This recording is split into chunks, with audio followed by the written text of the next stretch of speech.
Hi, creative friends. Denise from Salvaged Inspirations, and welcome back to my channel. If you've ever sanded spindles or curved edges or tricky detail on furniture, you know that it can be a pain in the you-know-what and very time-consuming.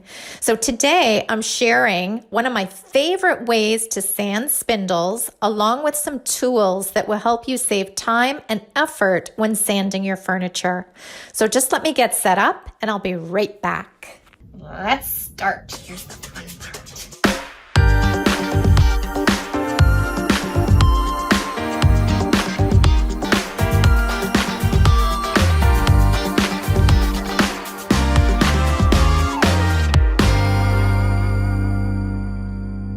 Here's the ornate thrift table I started with, and check out these beautiful spindle detailed legs.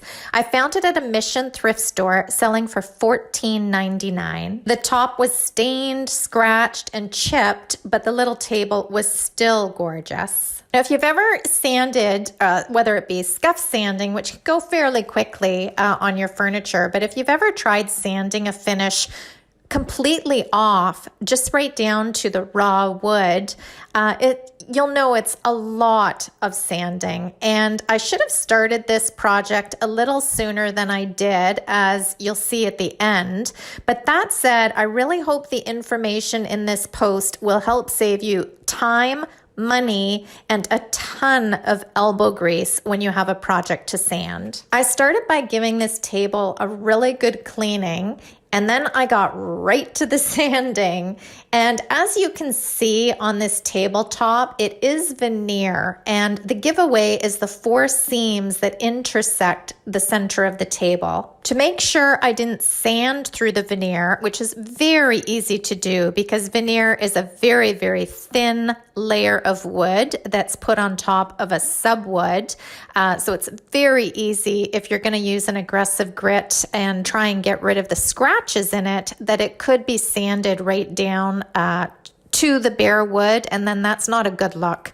Obviously, you want to paint that. You don't want to stain it or leave it raw wood looking like that. So I ended up using my Bosch sander, and I'm going to leave a link below because this sander is amazing, and it's 38% off on Amazon right now as of writing this post.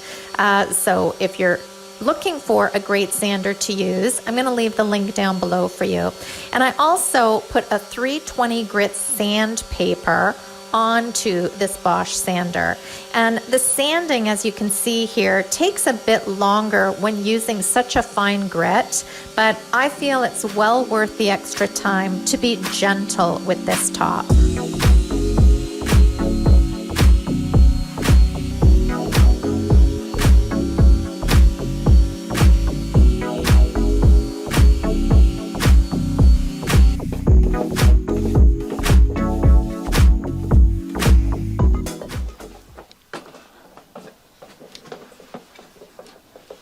For the spindles and to sand all this detail, I actually went shopping and bought a few new tools to help me make this job a lot quicker and easier. The first one was a flap sanding wheel, which I bought from Canadian Tire, and it works really, really well. This sanding wheel has a little give, and it worked amazing on some of the contour profile edges as seen. So the flat edge, it worked really well, although on the detailed areas, not so much because it doesn't get into the crevices. But on the contoured wood, like on the bottom of this table, it worked beautifully. I was really, really impressed. So these flap sanding wheels attach to any drill with a 1/4 inch shank, and they come in a variety of grits. And I would strongly recommend, if you have some sort of project with a lot of contours on it, to get yourself one of these. It was pretty inexpensive. They sell on Amazon. I'll include the link down below to Amazon. And from Canadian Tire, I believe it was $12 or $13. The second new tool that I bought off Amazon, which I found extremely helpful, was this 3M bristle disc. And again, this is a new tool for me, and I was really impressed how well it worked.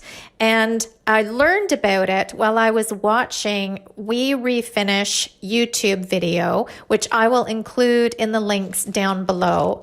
The round bristle disc is 2 inches in size, and it's equivalent to a 50 grit. And as of writing this post, the 3M, I'm thinking I'm on the blog. As of this YouTube video, I also have this on the blog. If you want to scoot over there, I have all the links included as well.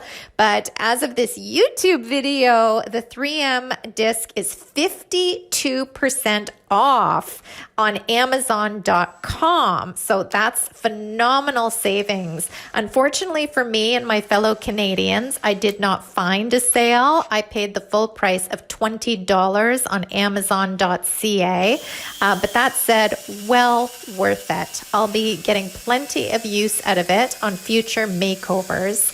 And just a side note, you do need to also purchase the 1/4-inch disc pad holder because this is required to use this in a drill, and it is sold separately.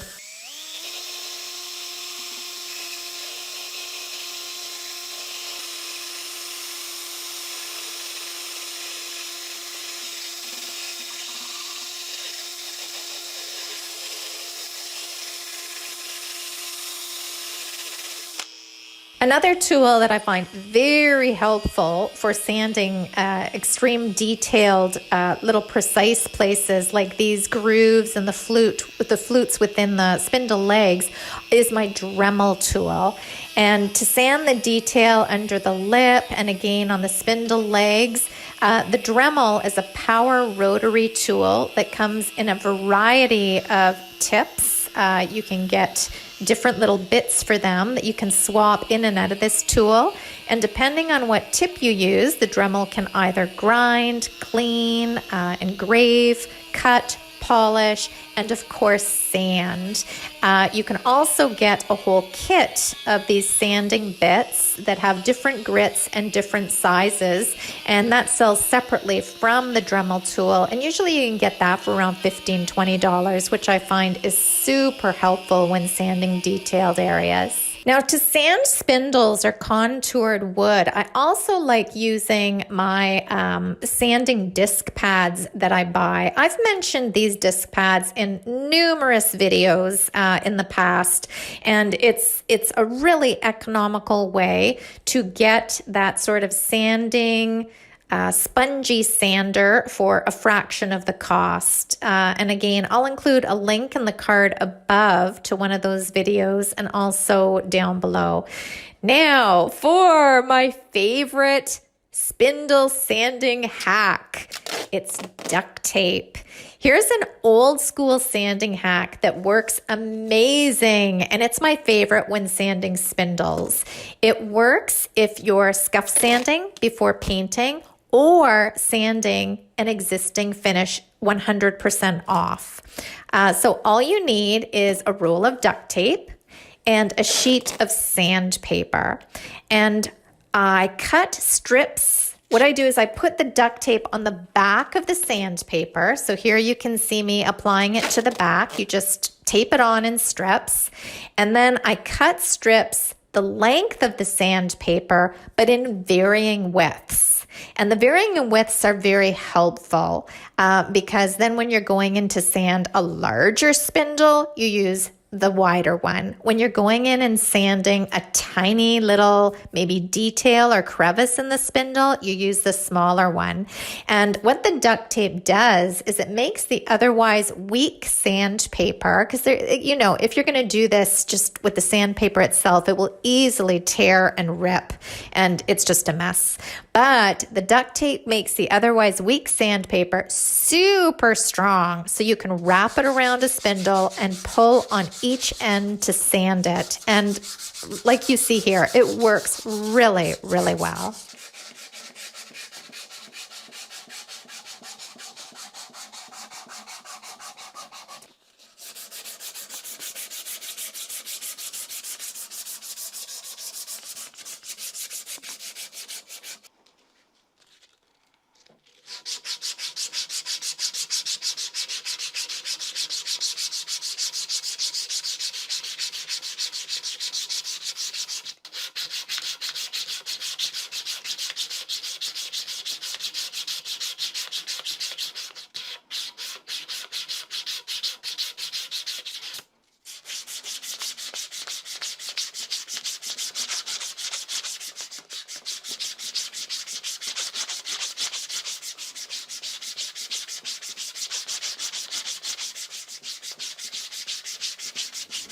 So here's the before.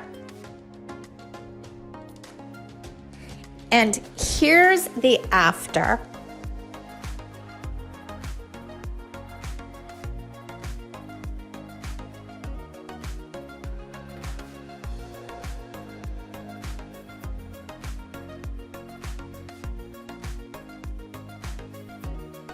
And I will admit this table isn't 100% finished because it was Furniture Fixer-Upper Day on Thursday, and I didn't want to let my Furniture Fixer-Upper ladies or my SI blog readers down. So as you can see, there is still some detail sanding to finish, and another coat of paint is going to be applied in certain areas as well.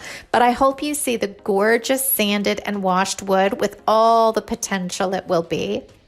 And I just wanted to say, I wish I had started this project a day or two earlier, because the truth is, even though the tools and techniques that I've mentioned are super helpful and will definitely make the job easier and faster, sanding spindles, contours, and wood details is always more time consuming than you think.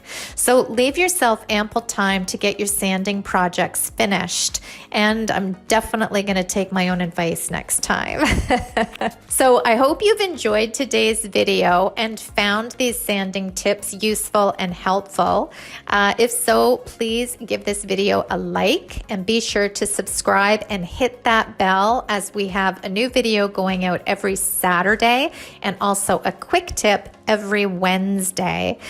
You can also follow me over on my socials and over at salvagedinspirations.com, where I have over 500 furniture painting tutorials teaching you how to make your furniture beautiful. Until next time, I hope you have a beautiful day, a fabulous week, and I'll see you again soon. Bye, guys.